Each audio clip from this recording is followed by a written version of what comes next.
जय गुरुदेव। परम पूज्य स्वामी जी महाराज के चरणों में कोट कोट प्रणाम। परम पुरुष गुरुदेव जी जय गुरुदेव नाम। अलख यगम के पर में स्वामी तुम्हें प्रणाम। कोटि कोटि करूं वंदना, अरब खरब प्रणाम। चरण कमल बिसरू नहीं, जय गुरुदेव नाम। परम पूज्य स्वामी जी महाराज के चरणों में कोट कोट प्रणाम। आप सभी प्रेमी भाई बंधुओं सबको सादर जय गुरुदेव। आज का ये सत्संग है, आप बड़े ध्यान से इस सत्संग को सुनिए। गुरु महाराज जी ने कहा कि बच्चा एक बादशाह था। वह बादशाह कट्टर ईमानदार था और अपनी प्रजा का बहुत देखभाल किया करता था। प्रजा के प्रति बहुत दयालु था। प्रजा उसकी बड़ी संतुष्ट रहती थी। बादशाह कभी कभी भेष बदल करके प्रजा के बीच में घूमा करता था और उनका खोज खबर लिया करता था कि हमारी प्रजा को क्या तकलीफ है, हमारी प्रजा क्या चाहती है। वो भेष बदल करके वह प्रजा के बीच में कभी कभी घूमा करती थी। एक समय की बात है, एक बार वो बादशाह अपना भेष बदल कर प्रजा के बीच में अपने नगर में घूम रहा था। तब तक उसको 3 आदमी दिखाई पड़े रात में। तो बादशाह ने पूछा, अरे भाई तुम कौन हो? तो वह तीनों रुक गए। तीनों ने कहा, भाई देख, मैं हूं चोर, हम तीनों चोर हैं, लेकिन तूने टोक दिया तो तू भी मेरे साथ चल। अब जहां हम चोरी करेंगे वहां तू भी चोरी कर। बादशाह ने कहा, ठीक है, लेकिन हमसे नहीं तुम लोगों ने पूछा मैं कौन हूं। तो पूछा तीनों ने कि आप कौन हो बताओ। कहे, मैं भी चोर हूं, मैं नया चोर हूं, मैं नया चोर हूं, आज पहली बार चोरी करने के लिए निकला हूं। तो तब तीनों ने कहा कि अरे भाई तू पहली बार निकला तो मेरे गैंग में अब तू हो जा। चलो हम लोग जो है चोरी करने के लिए चलेंगे, तुम भी साथ में चलो। तो एक ने उससे कहा, बादशाह से, कि अच्छा एक बात बताओ, तुम्हारे पास कुछ गुड़ है चोरी करने का कि वैसे ही निकल पड़े हो? तो बादशाह ने कहा, पहले तुम लोग अपना गुड़ बताओ। तो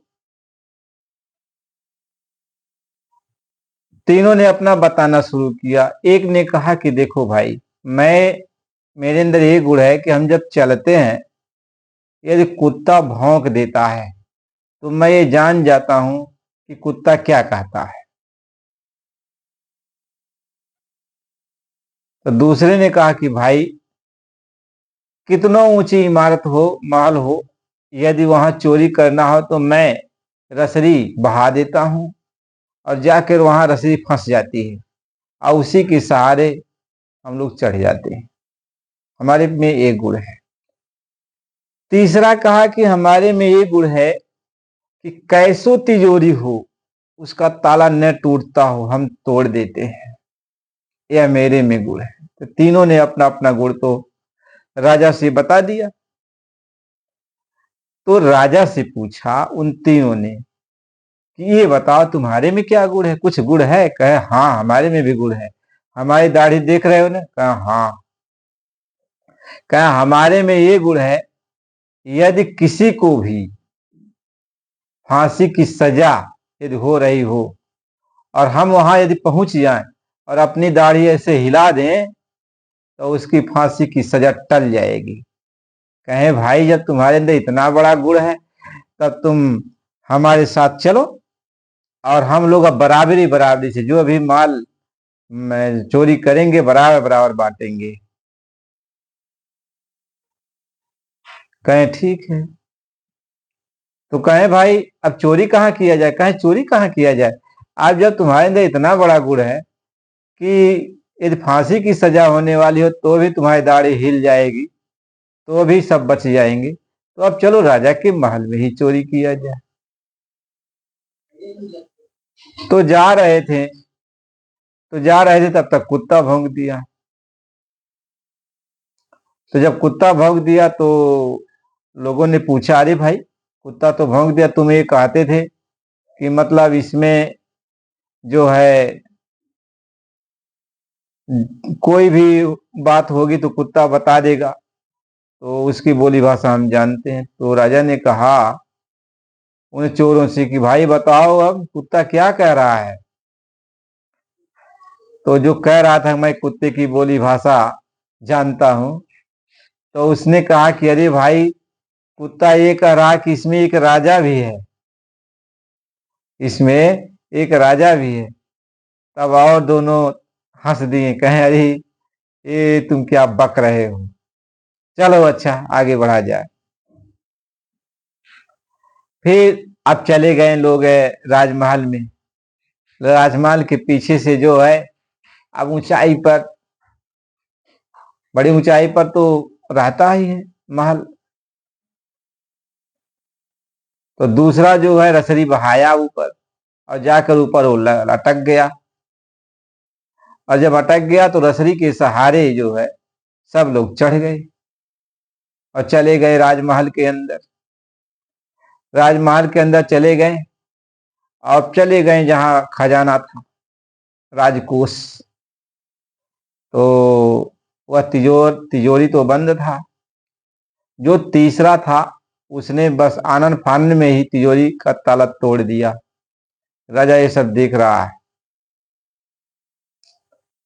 और उसमें जो धन था बराबर बराबर जो है सब लोगों ने बांट लिया। राजा भी लिया और उन तीनों ने भी लिया। तो इसके बाद राजा ने उन तीनों का पता पूछा, तीनों ने पता अपना बता दिया और जल्दबाजी में वो भागे। जब बाहर आए तो जल्दबाजी में भागे। राजा ने तो पूछ लिया उन तीनों का पता, लेकिन वह तीनों राजा का पता नहीं पूछ पाए और तीनों भागे। इसके बाद सुबह हुआ, ये पता चला कि मतलब चोरी हो गई, राजमहल में चोरी हो गई। देखा गया तिजोरी का सारा धन गायब है, तिजोरी का सारा धन गायब है। अब इसके बाद राजा को तो मालूम था। राजा ने सिपाहियों को बुलवाया, कहा पहले जो है देखो कौन चोरी किया है। सिपाही को दौड़ाया गया चारों तरफ। अब चोर का कहीं पता नहीं चला। तो राजा ने कहा कि मैं तीन चोर का नाम बताता हूं, इनके इनके घर जाओ, इनको पकड़ के लेके आओ। तो राजा ने उन तीनों का नाम बताया। सिपाही लोग गए और उन तीनों को पकड़ लिया घर पे ही, और पकड़ लिया और तीनों को मारते हुए जो है लेके आए राज दरबार में। इसके बाद फैसला हुआ, जब उन लोगों ने अपना जुल्म कबूल कर लिया कि हाँ हमने चोरी किया है, और उसके बाद जो भी माल मटेरियल वो लोग ले गए थे वापिस कर दिए, वापिस कर दिए। इसके बाद राजा ने जो है फैसला सुना दिया कि इन तीनों की कल फांसी होगी। तो तीनों जेल में बंद रहे।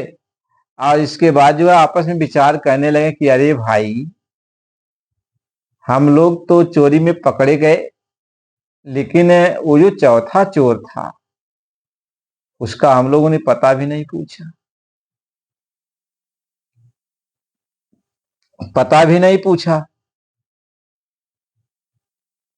नहीं तो आज वो हम लोगों को साथ में होता या उसका पता होता तो उसको बुला लिया जाता और वह अपनी दाढ़ी वह हिला देता तो हम लोगों की फांसी की सजा जो है टल जाती। यही आपस में तीनों विचार कर रहे थे। तो एक ने कहा कि अरे भाई, जब हम लोग चल रहे थे चोरी करने के लिए तो वह कुत्ता जो भौंक रहा था वही कह रहा था कि इसमें एक राजा है। कहे भाई अच्छा तू जो है सही कह रहा है? कहा हाँ सही कह रहे हैं। तो कहे राजा को तो देखा है? कहे हाँ राजा को तो देखे हम लोग। कहे राजा की शक्ल और उसकी शक्ल मिलती जुलती है कि नहीं है? कहे मिलती जुलती है। यदि राजा जो है उस भेष में आ जाए तो राजा भी वैसा ही लगेगा जैसा वो लग रहा था हम लोगों के साथ। तो तीनों ने पक्का किया कि वह राजा ही था जो चौथा चोर था। अब सुबह हुआ। अब जो है तीनों को फांसी के तख्त पर खड़ा कर दिया गया। और जब तख्त पर खड़ा कर दिया गया तो पूछा गया कि भाई तुम लोगों की अंतिम ख्वाहिश क्या है? तो उन लोगों ने कहा हमें राजा से भेंट करा दो। अंतिम ख्वाहिश यह है कि राजा को यहां बुलाया जाए और भेंट करा दिया जाए बस। तो राजा के पास से सूचना गई कि वो जो है वो चोर आपका आपसे भेंट करना चाहते हैं, यह अंतिम उनकी ख्वाहिश है। तो राजा वहां से चल लिया और जहां इन लोगों की फांसी होनी थी वहां पहुंच गया राजा। राजा के इन लोगों ने दर्शन किया। तीनों ने राजा से हाथ जोड़ के कहा कि राजन,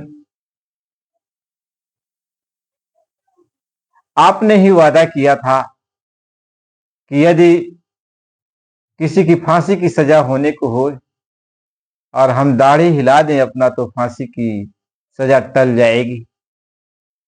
हम आज के बाद अब चोरी नहीं करेंगे और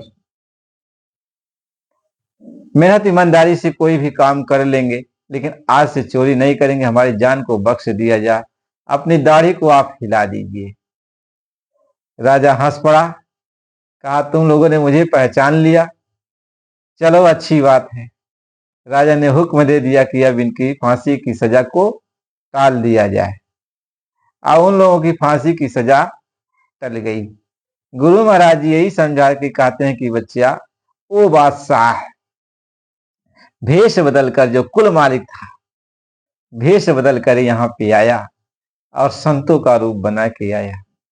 वह यही कहता है कि जो मेरी बाह को पकड़ लेता है, जो मेरा साथ कर लेता है, मुझे पहचान लेता है, मैं ऐसे दाढ़ी हिला दूं तो नरक और 84 का चक्कर खत्म हो जाए। इसलिए संतों की शरण में जब कोई जीव पहुंच जाता है तो उसके नरकों और 84 का चक्कर खत्म हो जाता है। इसलिए संतों को तुम पहचानो, वह तुम्हारे जैसा रहेंगे, तुम्हारे जैसा बोली भाषा में रहेंगे, बोलेंगे, लेकिन वो अपना परिचय दिया करते हैं। वो थोड़ी थोड़ी बातों में फिर अपना एक परिचय दिया करते हैं। तो उनका इशारा समझ लेना चाहिए, उन महात्माओं का इशारा समझ लेना चाहिए, अपने अंदर उनको बिठा लेना चाहिए। क्यों? इस नरकों की अग्नि से और 84 के इन जेल खानों से यदि कोई बचाने वाला है तो संत ही होते हैं। कह संत जीव की विपत्ति छुड़ावे और कर्मी जीव जगत को चावे। कह संत जीव की है जन्म मरण की जो विपत्ति है, जो परेशानियां है, जो कष्ट है, इसको छुड़ा देते हैं। लेकिन ये कर्मी जीव जो यहां इतना लौलीन है, या संसार में इतना फंसा पड़ा हुआ है, कर्म करके कर्म करके कर्म करके अच्छे बुरे कर्म करके इतना बोझ लाद रहा है, इतना जीवन भर तो तकलीफ सह ही रहा है और जन्म जन्मांतरों को तकलीफ सह कर आया है, फिर भी यह अभी चेतता नहीं है। कै संत चेतावी और जीवन चेते। अरे संत तो चिता रहे हैं, लेकिन यह जीव चेत नहीं रहा है, उनकी बातों पर अमल नहीं करता, ध्यान नहीं करता है, ख्याल नहीं करता है। जब वो भगवान के बारे में, महात्मा के बारे में, संतों के बारे में, सत्संग के बारे में, भक्ति के बारे में जब वो बातें करता है, तो उसमें बातें तो उसको अच्छी लगती हैं, लेकिन वो दूसरे पल उसके अंदर संदेह पैदा हो जाता है। ऐसे तो सभी लोग समझाते होंगे, ऐसे सभी लोग समझाते होंगे, संत रूप में भगवान थोड़ी होते हैं, इस रूप में भगवान थोड़ी। अरे भगवान आएंगे, उनको 4 हाथें रहेंगी, एक हाथ में गदा लिए होंगे, एक हाथ में चक्र लिए होंगे, एक हाथ में ऐसी फूल लिए होंगे, एक हाथ में सुदर्शन लिए होंगे। वह इस तरीके से लिखा नहीं है कि मोर मुकुट मकराकृत कुंडल नैना बस बने विशाल। ऐसा ऐसा उनका स्वरूप होगा। और ये साधारण आदमी की तरह ही है, तो ये भगवान थोड़ी है। बस हमारे मन में शंका। और जब बात सुनते हैं तो बात सुनकर उनको ऐसा लगता है कि ये जीव का कल्याण कर सकते हैं, जीवों का भला कर सकते हैं, ऐसा लगता है। लेकिन दूसरे क्षण ये मन धोखा दे देता है, दूसरे क्षण ये मन धोखा दे देता है और कहता नहीं, ऐसा हो ही नहीं सकता।